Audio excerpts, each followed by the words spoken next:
সকালে ঘুম থেকে উঠা আমি যাই চাঁদে। চাঁদে গিয়া যা দেখছি ভাই রে ভাই কি বলবো? ওয়েট ছাদে মানে আমার কিছু গুরুজন আছে যারা কিনা ছাদকে চাঁদ বলে থাকে। সো এর জন্য আমিও বললাম চাঁদে যাই। সো গুরুজনের কথা অমান্য করতে নাই। আয়া দিয়ে আমার বেলি কাজটা এনে পোতায়া হইয়া রইছে। মানে ও নো! ওরে আমি পানি দিয়ে দিতে ভুলে গেছি গাইস। মানে আমি ভাবছি গাছ চাঁদে আসি না অনেক মাস হইছে। তো আমার বেলি গাছটার সাথে একটু সাক্ষাৎ করে আসি। কালকে ২টা চাদর ধুইছিলাম। চাদর ২টা রোদ দিতে ছাদে উঠতে অনেক আলসামি লাগতেছিল।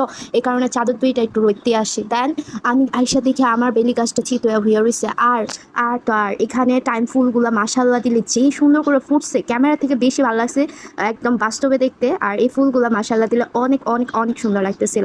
এরপর আমি আসমানের দিকে তাকে কি দেখলাম গাইস, আমি কি দেখলাম অ্যাকচুয়াল এইখানে ফ্রান্স, ইতালি, জার্মানি আর ইউরোপের আসমান দেখা যাইতেছে। তুমি বুঝতে পারতেছো? তার মধ্যে একটা চিল মরুভূমি থেকে আইসা আসমানে উড়াউড়ি করতেছে আর আমার ক্যামেরার সাথে হাত মিলাইতেছে। এই